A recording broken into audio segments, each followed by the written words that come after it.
Bienvenue sur Magia Imperii Alteran, une fanfiction Harry Potter. Catégorie Fantasy, Multicrossover, Boys Love. Un contenu proposé par le studio Kali Records. N'hésitez pas à liker et à vous abonner pour être notifié de la suite. Maintenant, place à l'histoire. Chapitre 18. Sirius Black et Rémus Lupin, vêtus de leurs plus beaux vêtements, se trouvaient dans le vestibule pour y accueillir leurs invités du soir. Sirius s'était vêtu d'une traditionnelle robe noire en soie d'acromantula, avec des coutures d'argent le long des manches et du bas du dos, sous la forme d'un grime. Il portait aussi un splendide torque en or, incrusté de rubis autour du cou. L'un des cadeaux qu'Harry lui avait fait, commandé spécialement chez les Gobelins. Sans oublier sa bague de seigneur de la Maison Black, bien entendu. De son côté, Rémus portait une splendide robe rouge bordeaux avec une immense lune d'or brodée à l'arrière, un petit cadeau d'Harry. Pour une fois, il portait un collier en or avec un saphir sous la forme d'un loup-garou autour du cou. Souvent, Harry lui avait dit qu'il n'avait pas peur de sa forme de loup-garou et qu'au contraire, il ne devrait pas en avoir honte, lui offrant alors ce collier pour qu'il s'en souvienne. Les deux maraudeurs attendaient tranquillement à l'entrée du vestibule, décidant de seulement saluer les familles et personnes importantes, attendu le nombre important d'invités en cette soirée. Quelques minutes plus tard, l'un de leurs invités de marque arriva. Ce n'était nul autre qu'Albus Dumbledore, vêtu cette fois-ci d'une longue robe dorée avec des paillettes. Le vieil homme arborait un grand sourire qui s'élargit en voyant les deux maraudeurs l'accueillir. « Professeur Dumbledore, bienvenue au Palais Potter !» firent les deux maraudeurs en duo. « Merci, les garçons, c'est vraiment splendide. Mais où est donc mon protégé ?» demanda alors le vieil homme. « Il se prépare et fera son entrée lorsque tous les invités seront présents, » répondit alors Sirius en lui faisant un clin d'œil, ce qui fit sourire le vieux professeur. Albus décida alors de se mêler aux autres invités avant de se rendre dans la salle de bal. Rémus et Sirius eurent à peine le temps de lui dire à plus tard que d'autres invités attendus arrivèrent. C'était cette fois-ci le ministre de la Magie, Cornelius Fudge, ainsi que son sous-secrétaire, Dolores Ombrage. Si Cornelius était élégamment vêtu de bleu, ce n'était pas le cas de Dolores Ombrage, portant une entière tenue complètement rose, criarde et faisant mal aux yeux. Le fait qu'elle avait le visage d'un crapaud n'arrangeait pas les choses, et Sirius retint un frisson de dégoût. « Monsieur le ministre, je suis content de voir que vous avez pu venir, » l'accueillit alors Sirius avec un grand sourire. « Mais bien sûr, Seigneur Black, après tout, je ne manquerai pour rien au monde le bal et l'anniversaire de notre héros, et puis je me devais de me déplacer pour une telle donation, » répondit alors Fudge avec un sourire étincelant. « Et bienvenue à vous, Madame Ombrage, » fit alors Rémus avec un sourire qui se voulait sympathique. « Je vous en remercie, » répondit alors Ombrage avec une mine de dégoût en regardant Rémus. « Sur ce, nous allons vous laisser pour nous mêler aux autres invités. Je suis persuadé que vous avez autre chose à faire, » fit alors Fudge. Les deux individus finirent par aller se mélanger à la foule, laissant derrière eux deux maraudeurs tentant de ne pas vomir face à la chose rose qu'ils venaient de confronter. Ils furent éventuellement tirés de leur pitrerie lorsqu'un vieil homme arriva, suivi de près par deux autres hommes. Ce n'était nul autre que Garrick Ollivander, suivi de très près par son fils Gerald Ollivander et son frère Goldrin Ollivander. Les Ollivander suivaient cette drôle de tradition de toujours nommer leurs enfants par un prénom commençant avec la lettre G. Seigneur Ollivander, je suis très content de vous voir, l'accueillit Sirius avec un grand sourire. Eh bien, comme promis, je suis venu. Après tout, je me devais de respecter la volonté de sa grâce, fit le vieil homme. Ollivander remarqua alors l'expression alarmée de Sirius et Rémus. Mes fils sont au courant. Ils ont juré de ne rien révéler, je vous rassure, dit alors Garrick. Ah, je vois. Dans ce cas, bienvenue à tous. C'est la première fois que je vous vois, fit Sirius. En effet, je suis Gerald Ollivander, l'héritier principal de la famille, et si vous ne m'avez encore jamais vu, c'est tout simplement parce que j'étais en train de fouiller des ruines en Égypte avec Gringotts, fit l'aîné des Ollivander. Et je suis Goldrin Ollivander, le cadet de la famille.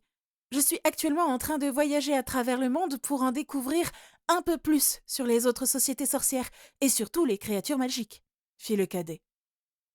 Oh, mais c'est excellent, fit alors Rémus avec un petit sourire. Je le pense aussi, mais nous allons pas occuper trop de votre temps. Je vois que d'autres familles arrivent, et j'aimerais bien discuter avec certains. Cela fait tellement longtemps que je n'ai pas participé à ce genre de sauterie. À tout à l'heure, s'exclama Garrick Ollivander avec un grand sourire. Il partit alors se mélanger à la foule, suivi de près par ses deux fils. Quant à eux, Sirius et Rémus levèrent la tête pour comprendre ce qu'avait dit Garrick, et virent alors la famille Flint arriver. Il n'y avait que deux personnes, soit Marvin Flint, le père, et Marcus Flint, son fils âgé de 15 ans. Marcus Flint était un assez beau garçon, assez grand, le visage ovale, sans défaut, avec une peau légèrement tannée, sans imperfection. Bizarrement, il n'avait pas la dentition horrible que lui avait été attribuée auparavant, sûrement suite à une consultation à Sainte-Mangouste, lui laissant alors une parfaite dentition blanche et droite. Enfin, il avait de splendides yeux gris. « Marvin !» fit Sirius souriant. « Sirius, je suis content de te voir !» répondit le seigneur Flint en serrant Sirius dans ses bras. « Je vois que tu n'es pas venu seul, dis donc. Alors, qui est ce superbe jeune homme ?» demanda le maraudeur. « Hé, Sirius, je te présente Marcus, mon fils !» fit alors Marvin en montrant son fils. « Enchanté, seigneur Black, monsieur Lupin, » répondit alors Marcus en s'inclinant. « Bah, pas de ça avec nous, mon garçon. Tu es le fils de mon bon ami. Tu n'as pas besoin d'être constipé, comme si tu avais un balai dans le cul, » répondit Sirius en éclatant de rire, avant de se prendre une baffe derrière la tête. « Langage !» le gronda alors Rémus avec un petit sourire en coin. Les quatre individus éclatèrent de rire avant de se calmer. « Ainsi donc, c'est l'anniversaire de ton filleul, Harry !» entama Marvin. « Yep !» fit Sirius en accentuant le P. « Et il continue d'écraser ses ennemis. J'ai cru lire un article sur Malfoy. C'était hilarant !» dit alors Marvin en ricanant. « Comme d'habitude. Tu sais, on est très fiers de notre chiot. Je veux dire, il est sérieusement plus intelligent que Rémus, et même que Dumbledore. J'ai l'impression qu'il est l'adulte et moi l'enfant, » répondit alors Sirius en ricanant. « À ce point ?» fit alors Marcus, intrigué. « Yeah ! Tu sais, jeune homme, c'est Harry qui dirige tout ici. C'est sa cité, son manoir, sa fortune. C'est même lui qui me dit ce que je dois faire au Magène Magot. Heureusement, il reste encore un enfant, et bien qu'il soit très intelligent, il ne passe pas son temps dans les livres ou à l'écart des gens, ce qui me rassure un peu, » répondit Sirius. « Je vois. En tout cas, nous allons vous laisser pour nous mêler à la foule. On se reverra bien évidemment dans la soirée après tout. J'aimerais présenter Marcus à Adrienne, » s'exclama alors Marvin en partant, prenant la main de son fils avec lui. Eh bien, ils sont partis vite. Je me demande pourquoi, fit alors Rémus pensif. Il comprit quelques instants plus tard lorsqu'il vit 3 personnes au loin se dirigeant vers lui. il reconnut immédiatement la famille Diggory, soit Amos, sa femme Karina et leur fils Cédric. Amos se précipita alors vers Sirius et Rémus pour les serrer dans ses bras. « Sirius, Rémus, je suis vraiment content de vous voir !» fit Amos avec un très grand sourire. « Amos, moi aussi je suis ravi de te voir !» fit alors Sirius tandis que Rémus hocha de la tête. « Et encore merci pour cette invitation. Je n'aurais manqué l'anniversaire d'Harry pour rien au monde. Et puis, comme ça, je vais pouvoir lui présenter mon fils, Cédric !» dit alors le seigneur Diggory en poussant son fils en avant, qui avait un grand sourire. « Seigneur Black, monsieur Lupin, ravi de faire votre connaissance !» fit alors Cédric avant de sourire de façon charmante, puis de partir dans la foule. « Eh bien, ton fils est pas mal du tout, Amos. J'imagine qu'il doit attirer beaucoup de filles, » fit alors Rémus, amusé. « Bah, je ne te le fais pas dire. Mon fils passe son temps à courir après les filles. Quand j'y pense que l'année dernière, ce n'était pas possible, » fit alors Amos, exaspéré. « Oh ? Comment ça ?» demanda alors Rémus. « Eh bien, je trouvais bizarre qu'il ne réagisse pas aux filles ou autres. Alors nous sommes allés à Sainte-Mauguste pour lui faire passer des tests, et nous avons découvert qu'il était asexuel. Nous avons pensé qu'il était possiblement l'âme sœur d'Harry, mais vu qu'il refusait catégoriquement la possibilité d'être avec un autre garçon, nous avons mis cette possibilité de côté. Nous pensons qu'il est simplement asexuel, donc on lui a acheté plusieurs potions pour le désinhiber. Et voilà, maintenant il passe son temps à draguer toutes les filles. » expliqua alors Ramos en ricanant. « J'espère franchement que tu as raison, Amos, et que cette histoire ne va pas nous retomber dessus, » fit alors Sirius, étrangement sérieux. « Comment ça ?» fit alors la femme d'Amos, parlant pour la première fois. « Eh bien, je suppose que je n'ai pas besoin de vous faire un dessin quant à la réaction d'un porteur rejeté par une âme sœur, » fit alors sombrement Sirius. « Espérons alors que je ne me sois pas trompé. Ce serait vraiment dommage, » fit alors Amos, moins enjoué qu'avant. « Espérons aussi, » fit alors Rémus. « Très bien, sur ce, nous allons vous laisser. J'ai cru voir Ollivander et j'ai quelques questions à lui poser. À plus tard !» fit alors Amos, avant de partir avec sa femme. Sirius et Rémus se retournèrent pour observer au loin le fils des Diggory, espérant vraiment se tromper. Ils furent alors obligés de se retourner lorsqu'ils furent salués par nul autre qu'Augusta Londubat et son petit-fils Neville. « Dame Londubat, quel plaisir de vous voir parmi nous !» fit alors Sirius avec un sourire. « Voyons, Black, je n'allais sûrement pas rater cette fête. Et puis, qu'aurait pensé mon petit-fils si je l'empêchais de venir à l'anniversaire de son meilleur ami ?» répondit Augusta en ricanant face à la rougeur de Neville. « Bonsoir, Seigneur Black. Bonsoir, Lupin, » fit alors le jeune garçon, tout rouge. « Voyons, Neville, que t'avons-nous dit déjà? Pas de ça ici. Allez, appelle-moi oncle Sirius, » fit Sirius en souriant. « D'accord, oncle Sirius, » sourit alors Neville. « Tu vas donc faire ta rentrée en même temps qu'Harry, c'est bien ça ?» demanda alors Rémus pour changer la tournure de la conversation. « Oui, oncle Rémus, » répondit Neville en souriant. « Je vois. Et dans quelle maison souhaites-tu te rendre ?» demanda Rémus intrigué. « Eh bien, je veux juste être dans la même maison qu'Harry. En fait, n'importe quelle maison, tant qu'ils sont sympas, » répondit Neville en rougissant une fois de plus. Il reçut alors le regard approbateur de sa grand-mère, ce qui le fit rougir une fois de plus. Ils discutèrent tous ensemble pendant un petit moment avant d'entendre un fracas derrière eux. Ils se retournèrent alors pour voir arriver la famille Weasley au grand complet. Augusta, ne souhaitant pas que son petit-fils se mélange à ce genre de personnes, partit avec Neville vers la salle de bal. Quant à eux, Sirius et Rémus frissonnèrent face au regard envieux de Molly, Ronald et Guenièvre. Ils avaient vainement espéré qu'il refuserait l'invitation, mais avec Molly la harpie, ils auraient dû se douter qu'elle viendrait. En plus, ils n'avaient pas pu se permettre de ne pas les inviter, étant d'une certaine façon la belle famille d'Harry. Ce fut Arthur qui les salua. « Rémus, Sirius, bien le bonsoir !» fit le chef des rouquins avec un sourire chaleureux. « Arthur, quel plaisir de voir que tu as pu te permettre de venir !» répondit Sirius en lui serrant la main. « Eh bien, au début, nous hésitions, car nous n'avons pas vraiment les vêtements. Mais lorsqu'on a appris que Lucius ne serait pas là et que nous étions invités, je n'ai pas pu m'empêcher de lui faire savoir, » répondit Arthur en rougissant légèrement. À ces mots, tout le monde se mit à rire. Il était facile d'imaginer le visage de Lucius Malfoy apprenant qu'une famille très pauvre était invitée à un bal, mais pas lui. C'est alors que Molly ne put s'empêcher de parler.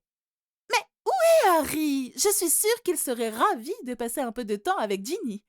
fit Molly avec son regard plus que perturbant. « Molly, combien de fois dois-je te dire qu'Harry est avec Charlie ?» fit alors Arthur exaspéré. « Mais Arthur, ce n'est pas ça, voyons !» fit Molly, s'attirant un regard noir de Sirius. « Écoute-moi bien, Molly, mon filleul est un porteur. Il ne peut physiquement et mentalement être avec une femme. C'est comme ça. Et puis, il est désormais lié à Charlie. Et vu qu'ils ont passé beaucoup de temps ensemble, leur lien ne peut être brisé. Donc, ça ne sert à rien de t'obstiner. » fit alors Sirius, vénère. « N'emploie pas ce ton avec moi, Sirius !» fit alors Molly. « J'emploie le ton que je veux, et si ça ne te plaît pas, tu peux prendre tes clics et tes claques et foutre le camp !» cria presque Sirius. Molly resta interdite face à la réaction de Sirius, et avant qu'elle ne puisse ouvrir la bouche, fut prise en aparté par son mari, qui lui ordonna de rentrer immédiatement chez eux avec Ginny et Ronald, se méfiant de son fils. Elle pouffa de mécontentement avant de partir avec ses 2 enfants, non sans envoyer un regard promettant 1000 souffrances à Sirius, qui le lui rendit. Un silence pesant s'abattit sur le groupe, désormais composé des 2 maraudeurs et de 5 Weasley. « Eh bien, je suis vraiment désolé pour le comportement de ma femme, » fit alors Arthur. « Je ne vois franchement pas pourquoi tu ne divorces pas d'elle, » fit alors Rémus. « Je sais, mais si elle venait à partir, la connaissant, elle prendrait avec elle Ginny et Ronald, et je ne veux pas perdre 2 de mes enfants, » répondit alors misérablement le patriarche des Weasley. « Bah, ne t'inquiète pas. Si tu souhaites vraiment divorcer sans problème, n'oublie pas que tu es un seigneur. Tu peux facilement te débarrasser d'elle. Et puis, c'est avec plaisir que nous t'aiderons. Tu sais, ma cousine Andromède est une excellente avocate. Je pense qu'elle pourrait t'aider, » fit alors Sirius. « Vraiment ?» fit alors Arthur, le ton plein d'espoir. « Bien sûr. Et puis, tu es de la famille, après tout. Ta mère était une Black, » dit alors Sirius. « Je vois. Merci beaucoup, Sirius, » répondit Arthur avec un sourire. Les 2 ne remarquèrent pas la nervosité des enfants Weasley, surtout lorsqu'ils parlèrent de divorce. Bien évidemment, ils étaient du côté de leur père, mais cela les rendait tout de même mal à l'aise. Rémus le remarqua. « Eh bien, je vois que William, Fred et George ont bien grandi. »« Mais qui est donc le 4e » fit le loup-garou. « Oh, j'ai failli oublier. Je vous présente mon 3e fils, Perceval. On appelle plus communément Percy, » s'exclama alors Arthur avec un grand sourire. « Enchanté de vous rencontrer, Seigneur Black, Monsieur Lupin, » se présenta Percy d'un air sérieux. « Eh bah, ce qu'il est sérieux. Il me rappelle presque Rémus en plus jeune, » se moqua alors Sirius avant de se prendre une baffe à l'arrière du crâne. « Ne te moque pas. Puis, au moins, moi, j'étais parmi les meilleurs à Poudlard, pas comme certains, » fit Rémus avec un sourire narquois. « Ça veut dire quoi, ça ? Tu me traites d'idiot, Rémi ?» fit alors Sirius avec un regard faussement blessé. Exactement, et tu le sais très bien, répondit alors Rémus avec un sourire goguenard. Ils se regardèrent quelques secondes avant d'exploser de rire, ce qui fit sourire les Weasley. Arthur, Sirius et Rémus discutèrent ainsi pendant quelques minutes, préparant le divorce d'Arthur et Molly, tandis que les enfants allèrent se mélanger à la foule. Évidemment, Percy tenta de surveiller les jumeaux avant qu'ils ne puissent semer la pagaille, tandis que William se dirigea vers certains groupes de gobelins pour converser avec eux.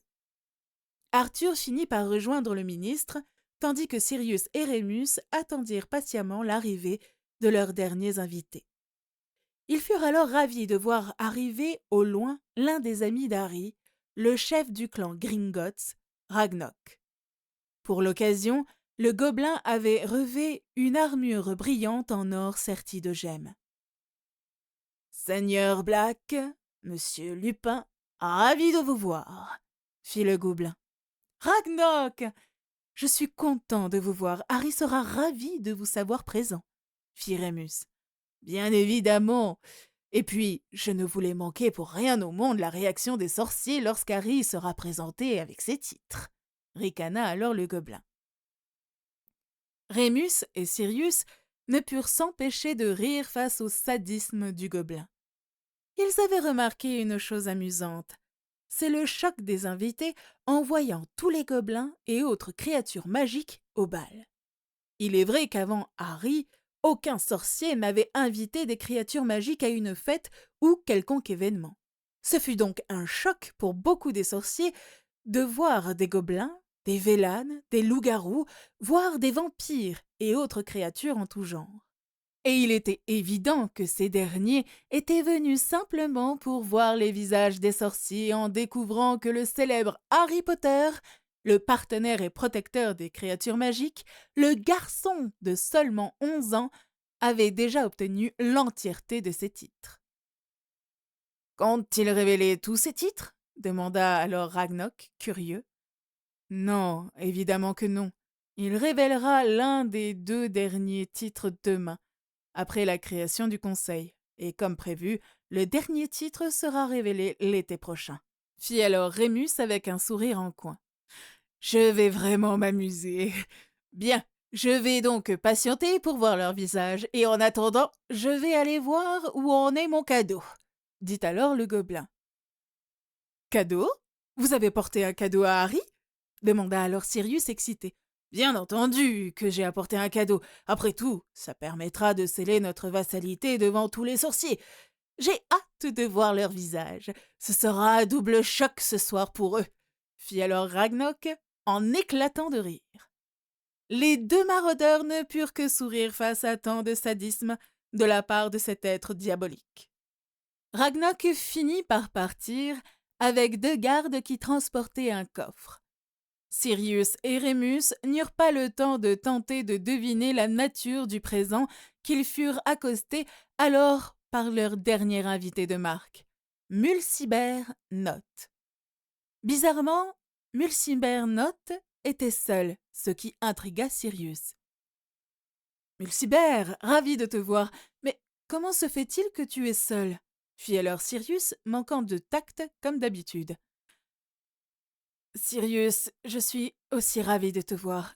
De même pour toi, Rémus, » répondit Note, légèrement contrit. « Alors » demanda Sirius, inquisiteur. « Eh bien, mon mari est actuellement malade. Rien de bien mauvais, mais notre fils Théodore ne voulait pas abandonner sa mère. Donc il a préféré rester à ses côtés. J'espère que ce n'est pas un problème, » répondit le seigneur Note. « Non, bien entendu. J'espère que ton conjoint s'en remettra vite. Tu as une idée de la maladie ?» demanda alors Sirius, intrigué. « Eh bien, ce sont des nausées, » répondit alors de façon joviale Mulciber, ce qui intrigua les 2 maraudeurs. « Eh bien, tu n'as pas l'air désolé pour ton mari » riconna Sirius. « Sirius, ce sont des nausées de grossesse » révéla alors le seigneur Note, le regard pétillant. Les 2 maraudeurs réagirent immédiatement et félicitèrent sans attendre le futur père. Ils discutèrent quelques instants, se racontant des anecdotes amusantes, jusqu'à ce qu'un garde vienne près de Sirius pour lui annoncer que tous les invités étaient présents. Même Rita Skeeter, qui se tenait dans la foule avec un regard perçant. Il ne perdit pas de temps et demanda à tous les invités de se diriger vers la salle de bal. La salle de bal était splendide, composée d'un immense sol en marbre blanc et de murs blancs couverts de dorures. Il y avait même un immense dôme en cristal remplaçant le plafond et, grâce à un enchantement, illuminant l'entièreté de la pièce. Au centre de la salle se situait une immense statue d'or représentant Merlin se tenant fièrement avec son bâton. Un pied sur un immense globe représentant la Terre, la statue fut plus qu'approuvée par les invités. Comprenant le sens caché, la magie domine le monde. Enfin, il y avait un grand escalier à 2 ailes se situant dans un coin. Cet escalier menant à une immense porte habituellement scellée qui menait directement à l'aile nord. Dans le cas présent, la porte était gardée par 2 chevaliers enchanteurs qui se tenaient au garde-à-vous attendant leur maître. Sirius se dirigea vers le centre et, après avoir lancé un sonorus, entama son discours. Bienvenue à tous en cette soirée. Je vous remercie d'avoir accepté l'invitation à cette petite sauterie qui n'est autre que le bal. Et, si je puis dire, le premier bal à Erebor, et plus précisément au Palais Potter. Comme vous devez vous en douter, ce bal a pour but de commémorer et de fêter l'anniversaire de mon filleul, que je considère comme un fils, Adrian James Potter. Quoique, je me suis légèrement trompé, voyez-vous, car mon filleul est désormais bien plus qu'un Potter. Les invités se mirent à murmurer, chahutés de plus en plus fort, s'interrogeant sur la signification des paroles émises par Sirius Black. Ils se regardèrent, intrigués, excités, voulant en savoir plus. Seuls certains, tels que Ragnok, Remus, Ollivander et Dumbledore, savaient exactement ce dont quoi parlait Sirius Black. Mais je devrais arrêter de divaguer. Après tout, ce n'est pas pour m'écouter que vous êtes tous venus, n'est-ce pas? Des ricanements purent être entendus, et la plupart avaient des sourires amusés sur leurs visages. Sur ce, il est temps à mon adorable filleul de faire son entrée avec son âme sœur. Les portes de l'aile nord s'ouvrirent en grand, et enfin Harry et Charlie firent leur entrée dans la salle, s'attirant des regards plus qu'appréciateurs par rapport à leur tenue. Veuillez faire ovation. Après tout, il le mérite, à mon filleul adoré. Adrian, James, Peverell, Black, Gryffondor, Serpentard, Serdaigle, Potter Evans, seigneur des maisons Peverell, Gryffondor, Serpentard, Serdaigle, Potter et Evans. Je vous rassure, ce n'est que son nom complet. Son nom d'usage reste Adrian James Potter. Et son âme sœur est fiancée, après tout, même moi je vois d'ici là la bague, Charlie, Ferdinand Weasley Prévette, bientôt Potter, cria presque Sirius. Tout à coup, de la musique classique put être entendue dans toute la salle de bal, au plus grand plaisir des puristes et autres connaisseurs. Immédiatement, les invités se mirent à applaudir avec ferveur, certains ne pouvant s'empêcher de sourire et de rire face aux remarques comiques de Sirius. Le plus amusant fut de voir les visages estomaqués et hilarants de la plupart des sans-purs face à la révélation des titres d'Harry, car la plupart pensaient qu'il ne prendrait pas immédiatement ces titres. Certains étaient tellement figés qu'on aurait pu les exposer dans un musée de cire, ou bien les gifler avec vigueur, allez savoir. Ragnok et la plupart des créatures magiques ne purent s'empêcher d'éclater de rire face au visage des sorciers, surtout lorsqu'ils virent, le regard horrifié de Dolores Ombrage, une femme tellement haïe parmi eux, le visage plus excité de Fudge, intrigua tout de même certains. « Je me demande pourquoi ils semblent si heureux » fit Ragnok à Sanguini, un vampire magique. Hmm. Si je me souviens bien, Fudge est soutenu de façon active par sa grâce, donc je suppose qu'il y voit l'occasion de rester au pouvoir sans la moindre difficulté. Bah, la politique des sorciers. Beaucoup de techniques et discours compliqués pour pas grand-chose. Chez nous, c'est plus facile. C'est le plus riche qui dirige. Et s'ils ne sont pas contents, c'est un duel à mort. Ah, ce n'est pas ainsi chez les vampires. Nous suivons tout simplement une forme de monarchie temporaire, instituée par la famille Pendragon. Dès qu'il y aura un roi Pendragon, nous obéirons immédiatement. Ragnok le regarda choqué, ne sachant pas cette information. Et qui vous dirige pour le moment? Eh bien, tout dépend du contexte. Nous sommes dirigés par deux groupes, soit deux formes de monarchie. Il y a une monarchie pour les vampires moldus et une monarchie pour les vampires magiques. Attendu que nous avons une constitution différente, la monarchie magique est dirigée par moi-même, bien que je me considère comme un simple seigneur et non un roi. J'ai d'ailleurs pris le titre de mon ancêtre Dracula, me donnant ainsi le titre de comte. Le gobelin hocha de la tête, de même que les autres.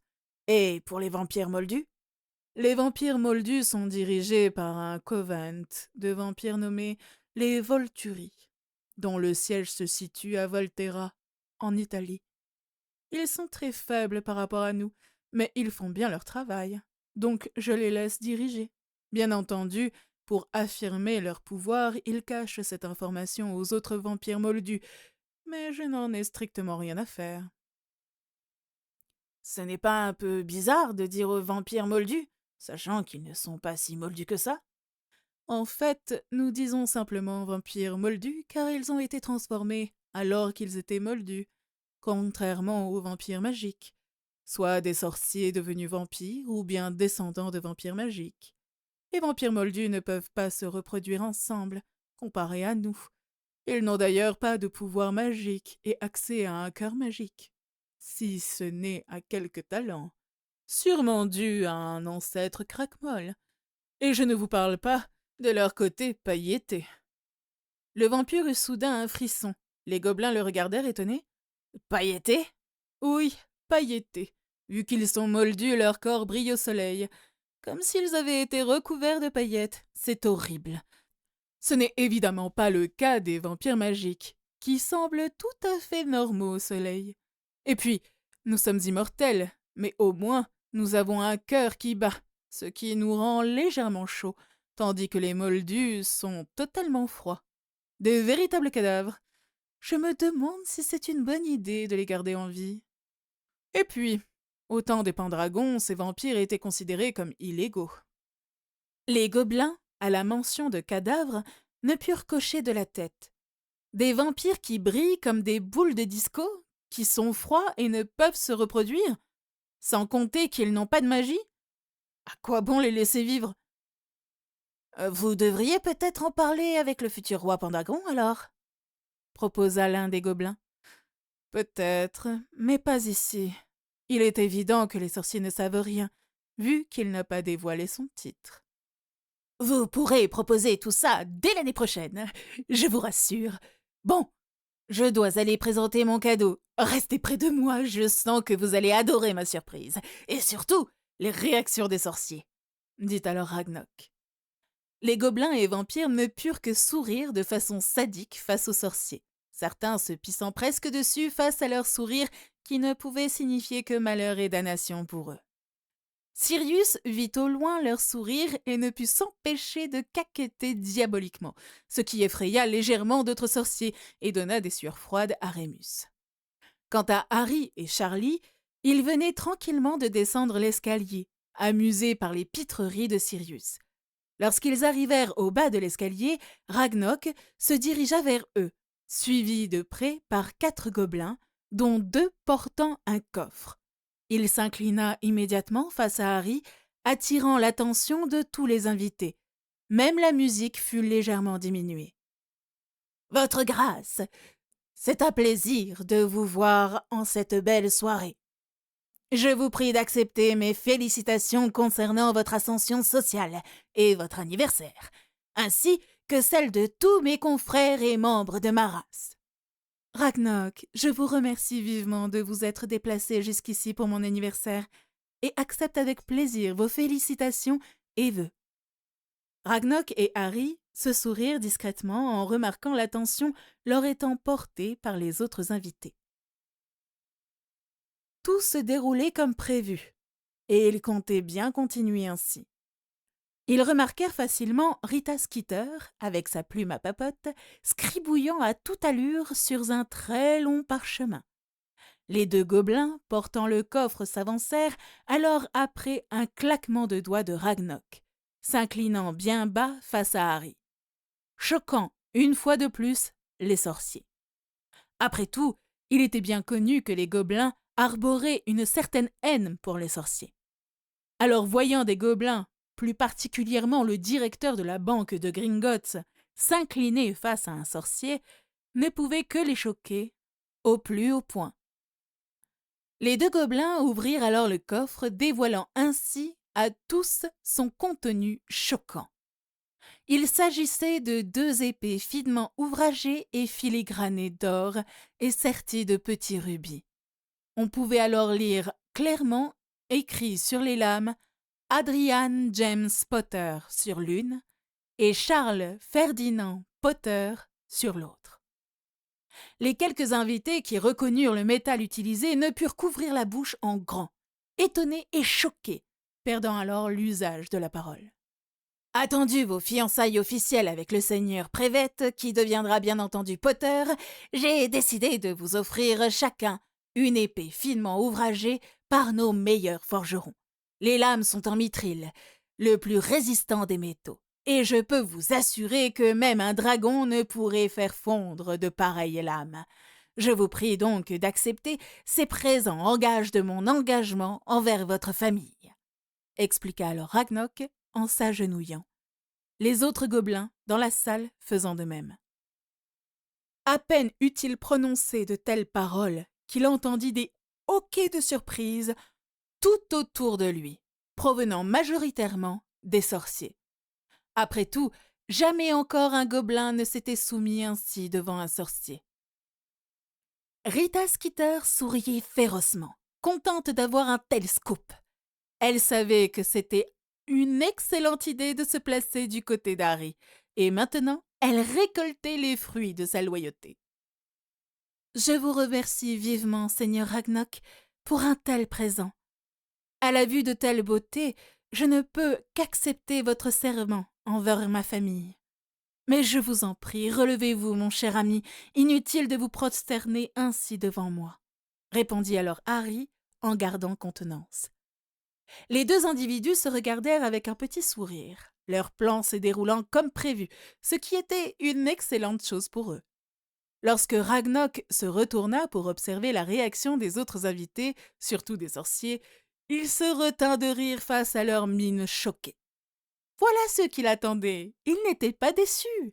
Il décida qu'il placerait ce souvenir dans une pancine pour créer un tableau afin de se remémorer à jamais leur visage idiot.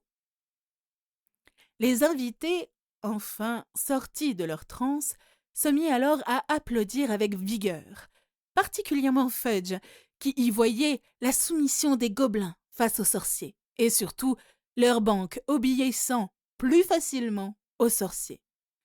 Malheureusement, cette illusion fut brisée par Ragnok. « Monseigneur, me permettez-vous de faire une annonce en cette soirée devant vos prestigieux invités ?» demanda alors Ragnok, avec un sourire diabolique qui n'annonçait rien de bon pour certains sorciers. Harry hocha simplement de la tête, et tous les invités se concentrèrent alors sur le gobelin et ce qu'il avait à dire, tandis que les autres gobelins emmenèrent les 2 épées dans les quartiers royaux.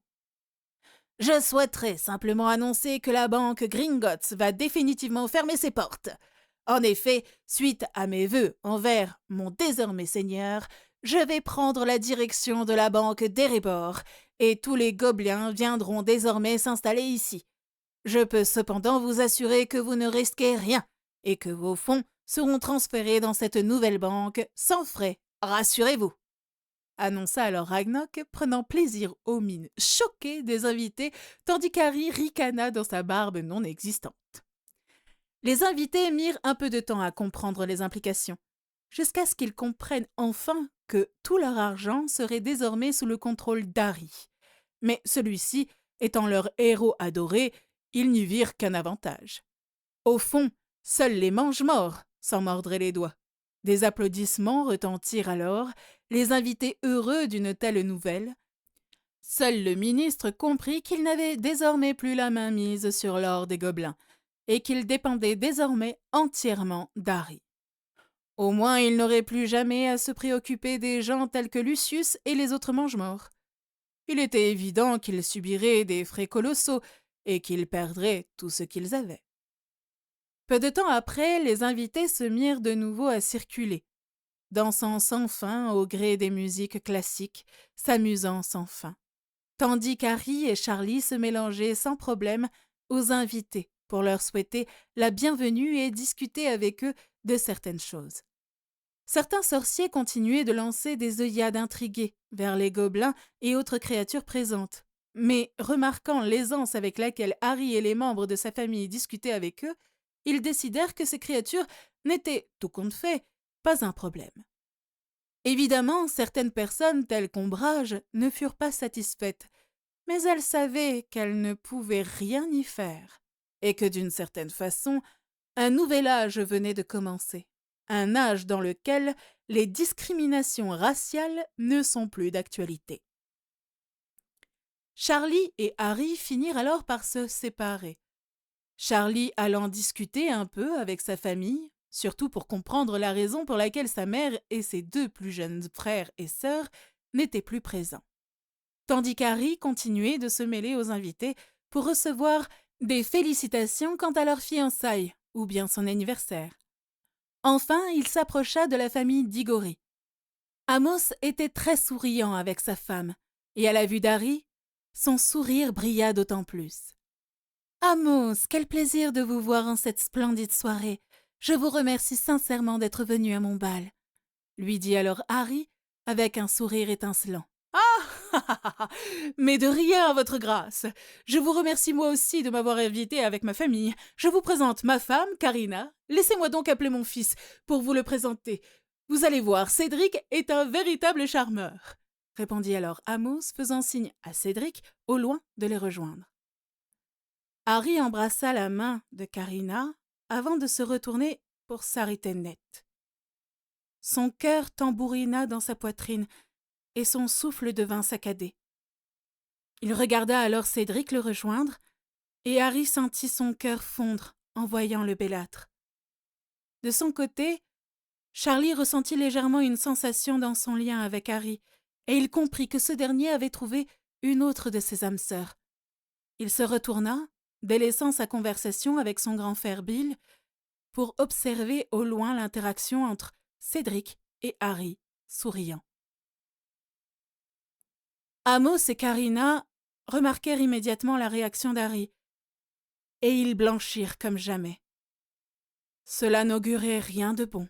« Bonjour, je suis Cédric Diggory. Enchanté de te rencontrer, Harry, » fit le Poufsouffle avant de serrer la main d'Harry. Au moment même où il lui attrapa la main, il ressentit le lien qui commençait à se former entre Harry et lui, et ses yeux s'écarquillèrent d'horreur et de dégoût. Il retira alors sa main d'un coup, avant de froncer les sourcils, laissant un Harry pantois et désorienté face à cette réaction peu commune. « Je refuse ce lien. Je ne suis pas un pédé !» fit Cédric alors, le visage ferme. Les invités qui avaient tout entendu émirent des cris de stupeur, et Charlie vit alors le visage d'Harry devenir blanc comme un linge. Il remarqua alors Harry mettre sa main au niveau de sa poitrine, avec un visage empli de douleur et quelques larmes aux yeux. « Mais pourquoi ?» demanda ce dernier, ne comprenant pas le rejet de Cédric. « Désolé, mais j'aime pas les hommes. Et si en plus je dois partager comme si tu étais une vulgaire pute, non merci. Franchement, ça me dégoûte, » fit Cédric, ne remarquant pas les mines horrifiées des invités alentour. ni même les mines de ses parents. Il n'eut cependant pas le temps de continuer ses diatribes, qu'il finit au sol, le nez pissant le sang et la mâchoire légèrement décalée. Au-dessus de lui se tenait alors Marcus Flint, le visage révulsé et les yeux pleins de haine. « Comment oses-tu parler ainsi de tes supérieurs, espèce de sous-merde de pouf-souffle? Harry est franchement magnifique et tu devrais te sentir honoré d'être accepté par lui, espèce de chien sans queue. Fous le camp avant que je n'en finisse avec toi et ne parle plus jamais comme ça de mon porteur !» cria alors Marcus tout en se plaçant devant Harry comme pour le protéger de la sous-merde au sol. Évidemment, son discours et sa réaction ne passèrent pas inaperçus aux yeux de tous, et Harry, qui au début se sentait très mal, sentit alors comme une sensation de bien-être l'entourer en voyant Marcus Flint si près de lui. Il comprit qu'il était lui aussi son âme sœur, et il fut rassuré lorsque ce dernier le prit dans ses bras. Cédric fut soulevé alors par Katrina, démontrant une force inattendue, avant d'être escorté hors du palais. « Je suis vraiment désolé, votre grâce. Jamais je n'aurais cru que mon fils serait ainsi.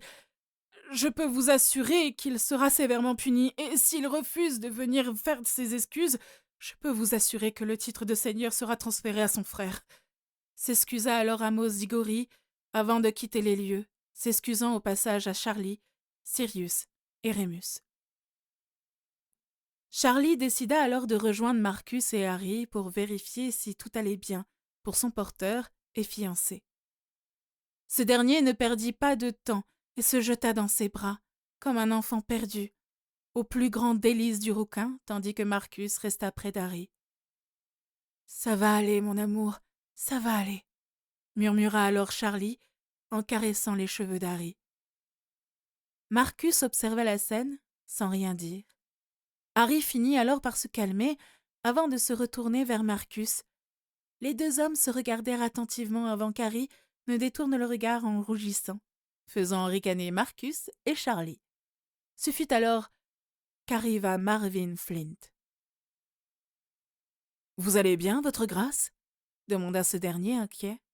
« Oui, je vais bien, Marvin, grâce à votre fils, » répondit Harry en hoquetant un petit peu.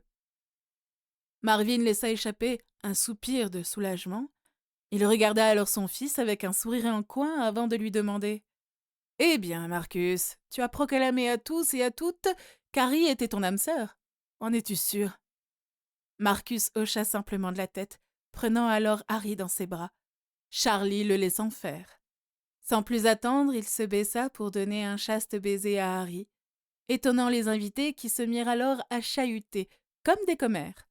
Pour Rita Skeeter, cette soirée ne faisait qu'aller de mieux en mieux, et son sourire était devenu celui d'un requin ayant flairé du sang. Les invités, qui étaient encore abasourdis, ne purent qu'applaudir en voyant leur héros découvrir l'une de ses âmes sœurs. Évidemment, certains murmurèrent à propos de Cédric, l'insultant copieusement et projetant de faire de sa vie un enfer pour ce qu'il avait fait. Nul ne doute qu'avec Rita, dans les parages, sa réputation ne ferait pas long feu. Sirius, Rémus et Dumbledore préférèrent rester à distance, observant la situation. De toute façon, ils ne pourraient strictement rien faire car tout dépendait d'Harry. Cependant, Albus décida intérieurement que Cédric, à qui il pensait décerner plus tard le badge de préfet, ne l'aurait tout compte fait pas. Minerva fut déçue du comportement impardonnable de Cédric, qu'elle pensait à l'origine être un garçon tout à fait charmant. Mais il était évident qu'il cachait bien son jeu. Quelle déception, pensa-t-elle.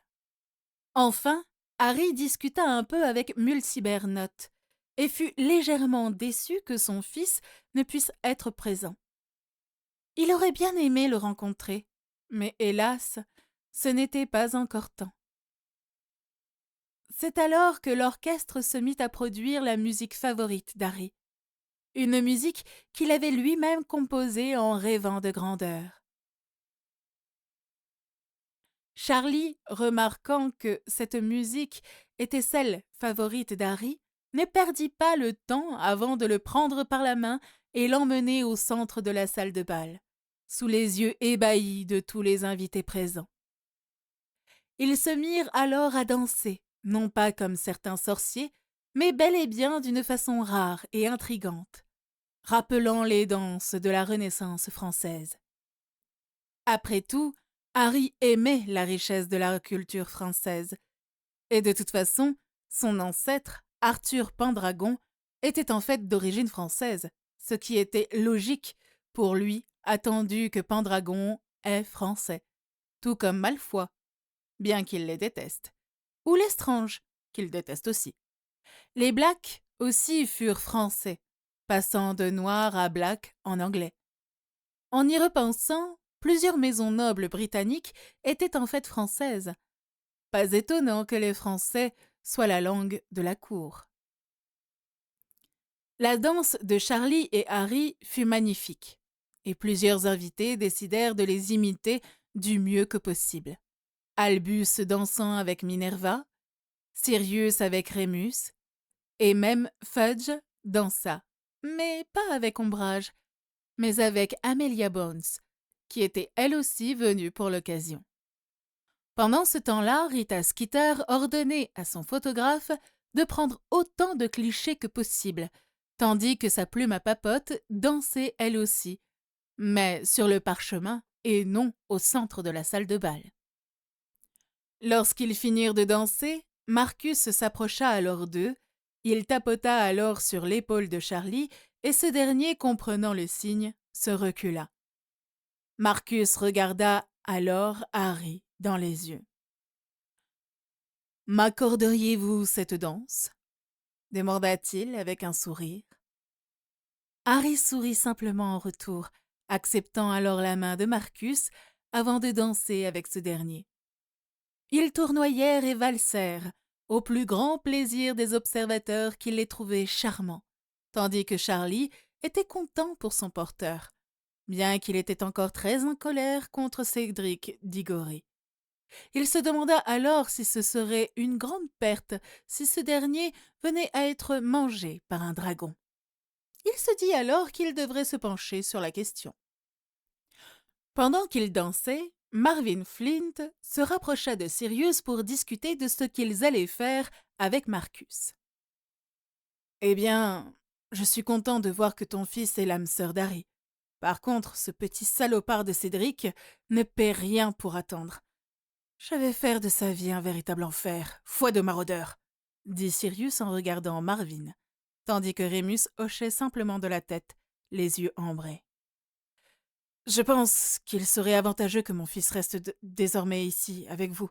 Je sais qu'il passera du temps à Poudlard ensemble, mais il est préférable qu'il vive directement avec Harry, tout comme Charlie, » répondit Marvin Flint. Sirius et Rémus hochèrent de la tête, tout à fait d'accord. C'est alors que Dumbledore s'approcha d'eux avec un grand sourire. « J'ai cru entendre votre conversation. J'espère que vous pardonnerez un vieil homme pour cette mauvaise habitude, » fit Dumbledore, faisant rire l'assemblée avant de continuer. « Cependant, je souhaitais vous informer qu'attendu qu'Harry est un porteur, en plus d'être le propriétaire de Poudlard, il bénéficiera d'une chambre à part à Poudlard, se situant près de mon bureau. Les chambres se situant près de mon bureau sont réservées aux descendants des fondateurs de Poudlard. Et Harry étant actuellement le seul héritier, donc les siennes. Évidemment, il aura accès au réseau de cheminées et ses âmes sœurs pourront être avec lui en toutes circonstances. J'avais juste oublié d'informer Harry et Charlie de cette particularité. » Ils ne remarquèrent pas Harry, Charlie et Marcus qui venaient d'arriver derrière eux. Ils se regardèrent avant de sourire, ravis de cette information de dernière minute qui ne pouvait qu'être bénéfique pour eux. « C'est génial !» cria alors Harry, faisant sursauter les 4 adultes, sans Charlie. « Harry, mon garçon, quel plaisir de te voir. Je souhaite te féliciter pour tes fiançailles et ton nouveau lien avec ce cher Marcus. » fit alors Dumbledore avec un grand sourire, serrant rapidement Harry dans ses bras. Marcus fut étonné n'étant pas au courant de cette relation grand-père-petit-fils entre Dumbledore et Harry. Mais il se dit qu'au fond, plus rien ne pouvait l'étonner avec son âme sœur. « Merci, grand-père !» fit Harry, souriant. Dumbledore les regarda avec ses yeux brillants. « Ce n'est tout de même pas une raison pour rester tout le temps à Poudlard, surtout la nuit, Charlie, compris ? Après tout, Harry doit passer un peu de temps avec ses autres âmes sœurs, et quelque chose me dit qu'il en reste une, et que tu la rencontreras à Poudlard. » fit alors le vieil homme avec un sourire savant. Charlie rougit alors aux insinuations de Dumbledore, tandis que Rémus et Sirius ricanèrent comme des hyènes, se prenant alors sur la tête des coups d'Harry, qui tentait tant bien que mal de les faire taire, sans aval. Dumbledore regarda alors Marcus Flint avant de lui tendre un petit objet. C'était un badge de préfet. « Il semblerait, monsieur Flint, que cet objet vous appartienne. Il vous permettra sûrement de veiller avec plus d'aisance sur Harry. » fit alors le vieux professeur avec un clin d'œil. Ils ricanèrent tous avant de discuter et babillaient joyeusement. Cependant, malgré sa joie apparente, Harry se sentait tout de même blessé d'avoir été rejeté par Cédric Diggory. Il espérait sincèrement que la magie lui permettrait de trouver une autre âme sœur pour compenser cette perte, ne souhaitant pas être déstabilisé parce qu'une de ses âmes sœurs avait décidé de le rejeter. Évidemment, ce tumulte intérieur n'échappa pas aux deux âmes sœurs autour de lui, plaçant chacun une main à sa taille pour le rassurer, calmant ainsi Harry, qui se mit à sourire. Le bal se déroula ainsi toute la nuit, sorciers et créatures souhaitant discuter avec Harry pour le féliciter ou bien s'attirer ses faveurs. Harry décida, par la même occasion, d'organiser un rendez-vous avec Sanguini pour les vacances d'hiver afin de discuter plus avant concernant la situation avec les vampires moldus et les soi-disant Volturi. Vous avez écouté Magia Imperi Alteran, une fanfiction Harry Potter. Catégorie Fantasy, Multicrossover, Boys Love. Un contenu proposé par le studio Kali Records. N'hésitez pas à liker et à vous abonner pour être notifié de la suite. Je vous dis au prochain chapitre.